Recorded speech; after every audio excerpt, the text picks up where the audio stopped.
Special ఫ్లైట్లలో Pawan Kalyan Tirupati పర్యటనపై social మీడియాలో పుంకాలుగా వీడియోలు వైరల్ అవుతున్నాయి.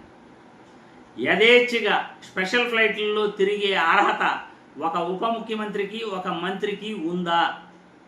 ప్రజాధనాన్ని దుర్వినియోగం చేయొచ్చా?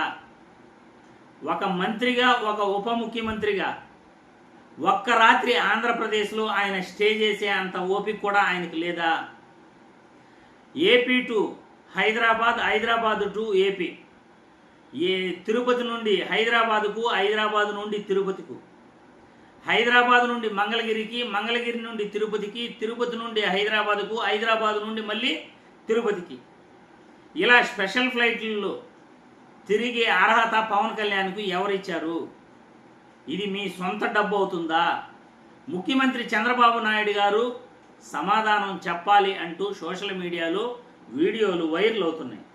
ఒక్కసారి ఒక వీడియో చూపిస్తాను, మీరందరూ కూడా చూడండి.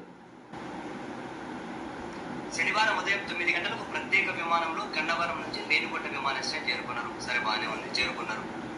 అక్కడి నుంచి రోడ్డు మార్గాన మామంటూరు అటవీ ప్రాంతానికి వెళ్ళారు. అక్కడ ఈ మొత్తం అంతా కనుక మన స్టైల్ విజువల్స్ ఉన్నాయి కదా, అవన్నీ అక్కడవే. ఇంకా నీళ్ళ దగ్గర కూర్చోవడం, ఈ బుక్ చదవడం, అవి ఇవి. సరే, ఎవరితో మాట్లాడలేదు, ఏం చేయలేదు, అంతా అయిపోయింది, ఎవరిని కలవలేదు. తర్వాత ఏమైంది? రేణిగుంట విమానాశ్రయం నుంచి ప్రత్యేక విమానం ఎక్కి హైదరాబాద్ వెళ్ళిపోయారు. సరే, వెళ్ళిపోయారు. ఇక్కడ అయిపోయింది కథ. ఆదివారం అంటే ఈరోజు తిరిగి ప్రత్యేక విమానంలో హైదరాబాద్ నుంచి రేణిగుంట వస్తారు. ఇవ్వండి ధర్మం.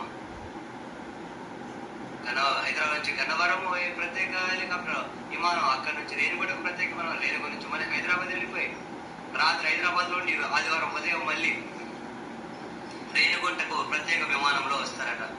అక్కడ నుంచి మళ్ళీ ప్రత్యేక హెలికాప్టర్లు పొలమనేరు వెళ్తారట. ఎంత దూరం అండి రేణిగుంట నుంచి పొలమనేరు? ఎంత దూరం ఉంటుంది? మళ్ళీ ప్రత్యేక హెలికాప్టర్ అక్కడే. జర్నలిస్టు అమీర్ వీడియోని సోషల్ మీడియాలో వైరల్ చేస్తున్నారు సోషల్ మీడియా యాక్టివిస్టులు.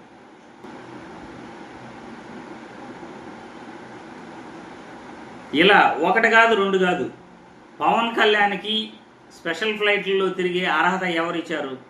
అంత ఇంట్రెస్ట్గా తిరగాలనుకుంటే సొంత డబ్బుల్లో తిరగమని చెప్పండి పవన్ కళ్యాణ్ని. పవన్ కళ్యాణ్ స్పెషల్ ఫ్లైట్లలో తిరగాల్సిన అవసరం ఏముంది? అది కూడా ఒక్కసారి కాదు, 2 సార్లు కాదు. హైదరాబాద్ నుండి మంగళగిరికి వచ్చాడు, మంగళగిరిలో టిఫిన్ చేశాడు, మంగళగిరిలో నవంబర్ 8వ తేదీ ఉదయం 9 గంటలకు రేణిగుంట విమానాశ్రయానికి వచ్చాడు, రేణిగుంట విమానాశ్రయం నుండి మామండూరుకి వెళ్ళాడు, మామండూరు నుండి మళ్ళీ తిరుపతికి వచ్చాడు, తిరుపతి నుండి పలమనేరుకి వెళ్ళాడు, పలమనేరు నుండి మళ్ళీ రేణిగుంట విమానాశ్రయానికి వచ్చాడు. రేణిగుంట విమానాశ్రయంలో శనివారం రాత్రి బస చేసి ఆదివారం పర్యటన ఉందని తెలిసి కూడా మళ్ళీ రేణిగుంట నుండి హైదరాబాద్కి శనివారం నవంబర్ 8వ తేదీ ఆయన హైదరాబాద్కి వెళ్ళాడు.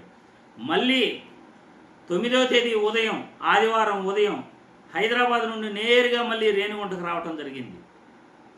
ఒక్కరోజు తిరుపతిలో ఆయన స్టే చేయలేరా? ఒకే ఒక్క రోజు ఏపీలో పవన్ కళ్యాణ్ స్టే చేయలేరా? రేణిగుంట విమానాశ్రయం నుండి పలమనేరుకు కారులో వెళ్ళొచ్చు కదా, స్పెషల్ ఫ్లైట్లో వెళ్ళాల్సిన అవసరం ఏముంది? రేణిగుంట విమానాశ్రయం నుండి బెంగళూరు హైవే పైన కేవలం 2 గంటల్లో పలమనేరు వెళ్ళిపోవచ్చు, కేవలం 2 గంటల్లో. ఇక ఈ విఐపి వాహనాలు అయితే కేవలం 1.5 అవర్లో కూడా వెళ్ళిపోవచ్చు. అలాంటిది రేణిగుంట విమానాశ్రయం నుండి పలమనేరుకు ఇలా స్పెషల్ ఫ్లైట్లో తిరగాల్సిన అవసరం ఏముంది? ఇదంతా కూడా ప్రజాధనం దుర్వినియోగమే కదా.